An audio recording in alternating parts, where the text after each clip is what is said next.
Good morning, everyone. Let's continue with the chapter electricity. I hope you all remember last time we did Ohm's law. Right, children? What was Ohm's law? V is equal to IR, where V is potential difference, I is current, and R is resistance. So today, children, I'll carry on more with resistance.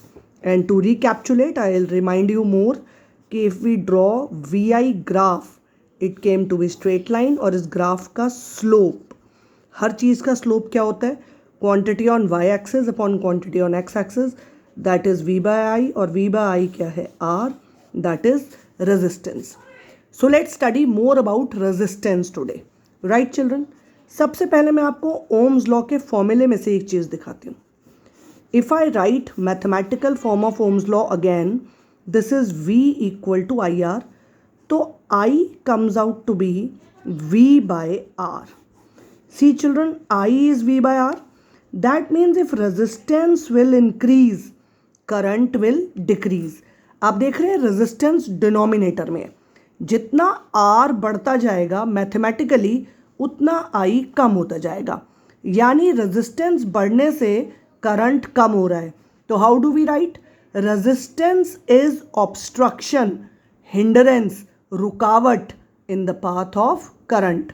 Resistance current के रास्ते में रुकावट है, यानी resistance is obstruction in the path of current. More is the resistance, less is the current. तो I write a definition of resistance as resistance is obstruction in the path of current. Right, children? SI unit of resistance is ohm. I think I told you last time also. OHM, ohm, और ये ohm का symbol है. Right? So SI unit of resistance is ohm. And we write V equal to IR. From this expression only, children, we can see more resistance, less is the current. जितना resistance बढ़ता जाएगा, more resistance, lesser current, less resistance, more current. That means जितना resistance ज़्यादा है उतना current कम होता जाएगा. तो resistance क्या है? current के रास्ते में रुकावट. तो we write that resistance is obstruction in the path of current. अब ये कहाँ से आती है ये समझो. जैसे बच्चों एक मेटल है मेरे पास, कोई भी कंडक्टर है, मेटल है. एक्चुअली होता क्या है कि उसके अंदर बहुत सारे फ्री इलेक्ट्रॉन होते हैं. ठीक है, there are free electrons in any metal or conductor. जब आप इन्हें अपने आप पे छोड़ देते हैं, यू लीव देम, आप कुछ इस पर फोर्स नहीं लगाते, इसे किसी चीज़ में नहीं रखते, तो ये इलेक्ट्रॉन आपस में टकराते रहते हैं. भाई ये फ्री टू मूव है, इससे टकरा रहा है, इससे टकरा रहा है, इससे टकरा रहा है, इससे टकराना. और करंट एक्चुअली कब बनता है? करंट तब कॉन्स्टिट्यूट होता है जब ये सारे इलेक्ट्रॉन एक ही तरफ चलते हैं. जैसे ये वही मेटल है जो मैंने पहले लिया था. अगर अब ये सारे इलेक्ट्रॉन एक ही तरफ चल पड़े तो दे कॉन्स्टिट्यूट करंट. राइट? लेकिन एक ही तरफ चलने से पहले मैंने आपको क्या दिखाया कि इसके अंदर क्या था? Random motion. ये टकरा रहे हैं भाई एक दूसरे से. राइट? तो ये जो एक दूसरे से टकराते हैं, एक दूसरे के रास्ते में रुकावट लाते हैं, दैट बिकम रेजिस्टेंस. लेकिन जब आप पोटेंशियल अप्लाई कर देते हो, मतलब मान लो आपने एक साइड को पूरा प्लस कर दिया, एक साइड को पूरा माइनस कर दिया, तो सारे इलेक्ट्रॉन किसकी तरफ अट्रैक्ट हो गए? पॉजिटिव की तरफ. राइट? ये जो इलेक्ट्रॉन चल पड़ते हैं एक ही डायरेक्शन में, इसे कहते हैं करंट. और एक ही साइड चलने से पहले जो टकरा रहे थे आपस में, दैट वॉज कॉल्ड रेजिस्टेंस. तो ये जो रेजिस्टेंस है, it is due to collision of electrons in metals या कंडक्टर्स. राइट? यहाँ से बच्चों में आपको इंसुलेटर और कंडक्टर में डिफरेंस भी बताती हूँ. कंडक्टर्स क्या हैं और इंसुलेटर्स क्या हैं. चलिए, कंडक्टर वो होते हैं, आप हम बचपन से पढ़ते आए हैं, which allow current to pass through them, जिनमें से करंट चला जाता है. Which allow current to pass through them are called conductors, और इंसुलेटर्स क्या हैं? Which does not allow current to pass through them, right. जिनमें से करंट चला जाता है वो कंडक्टर है, जिनमें से नहीं जाता है वो इंसुलेटर है। Conductors have free electrons in them. Free electron नहीं होंगे तो करंट भी नहीं बन सकता, क्योंकि वही इलेक्ट्रॉन मैंने आपको बताया बाद में एक ही ऑर्डर में चलते हैं। Insulators do not have free electrons in them, right. Resistance क्या करता है? करंट के रास्ते में रुकावट है। तो हम ऐसा भी कहते हैं कि conductors have very low resistance. इनकी रेजिस्टेंस बहुत कम है, क्योंकि रेजिस्टेंस जितनी ज़्यादा होगी उतना करंट मुश्किल से फ्लो करेगा। ये आप हमेशा के लिए याद रखिए, resistance is obstruction, hindrance in the path of current. तो जितना रेजिस्टेंस ज़्यादा है उतना करंट कम है। यानी सभी कंडक्टर क्या होते हैं? जो करंट को जाने देते हैं। उन सब में रेजिस्टेंस क्या होना चाहिए? लो। और इंसुलेटर में on the other hand, insulators have high resistance. Insulators have high resistance, right? Then, for example, metal के एग्जाम्पल आपको पता है, कॉपर, एल्यूमिनियम, आयरन। और इंसुलेटर के क्या एग्जाम्पल हैं? जैसे rubber, glass, plastic etcetera. I hope आपको ये सिंबल्स पता है। कॉपर, एल्यूमिनियम, आयरन, सभी, सोडियम, पोटेशियम, ये सारे मेटल जो होते हैं दे आर कंडक्टर्स, और conductors allow the current to pass through them, right. चलिए, now I take more about resistance. अब ये जो रेजिस्टेंस मैंने आपको बताया, यहाँ मैं सबसे पहले आपको फिर से बताती हूँ, V is equal to I R. तो R क्या हो गया बच्चों? V by I.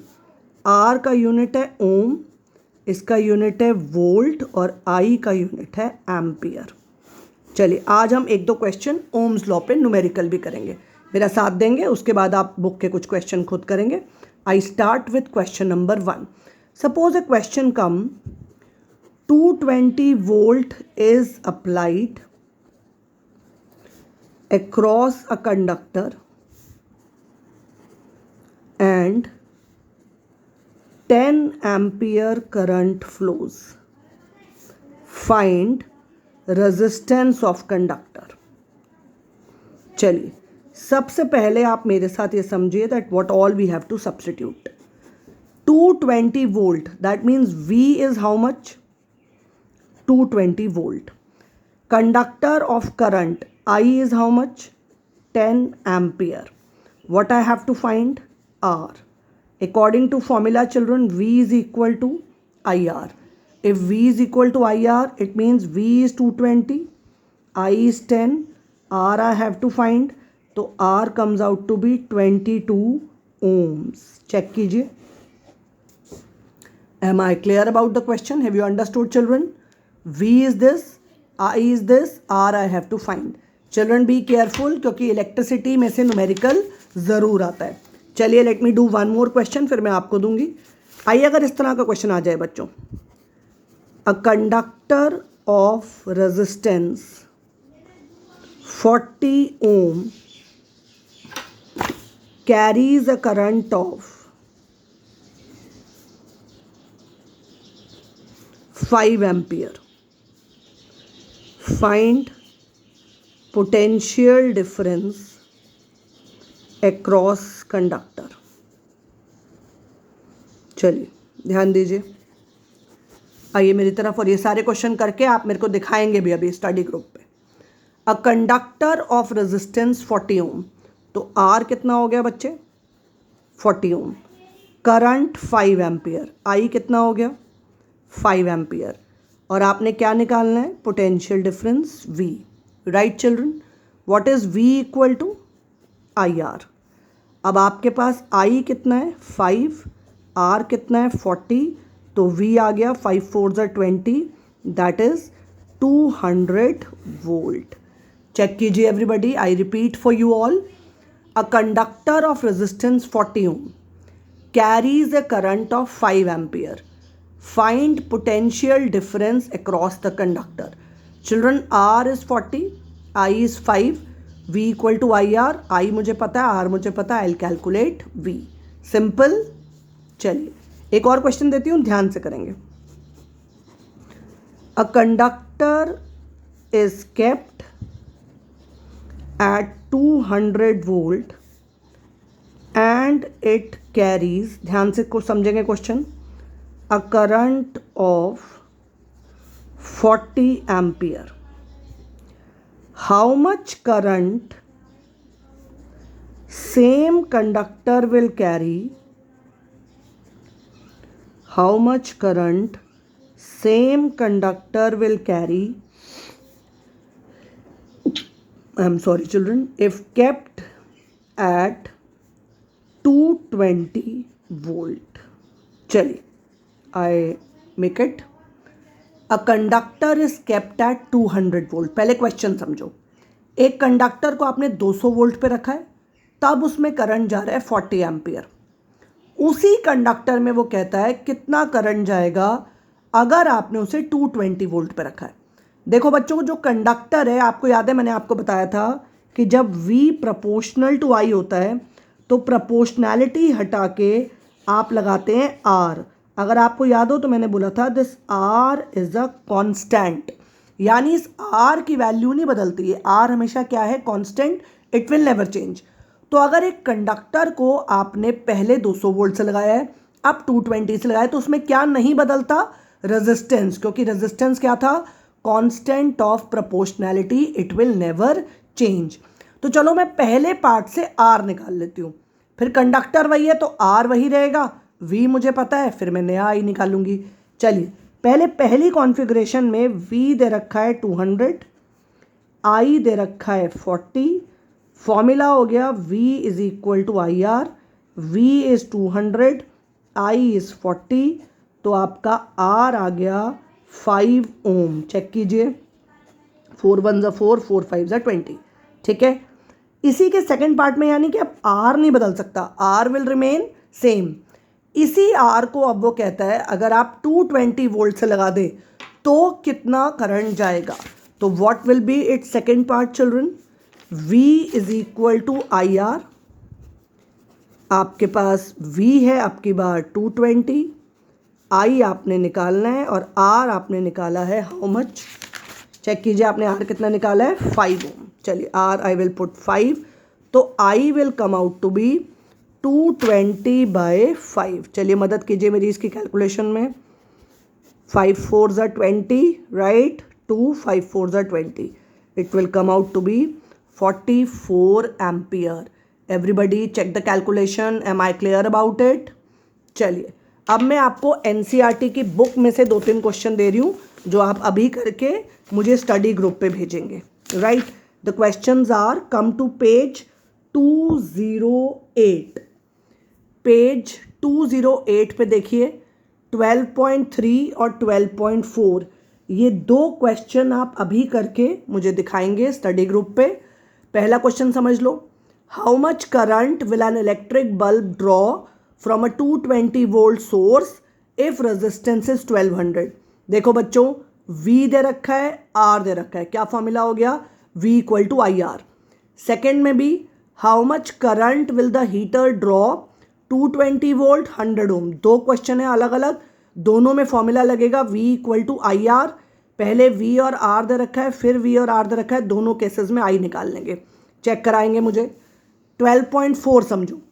Potential difference between terminal of a heater is 60 volt, then it draws 4 ampere.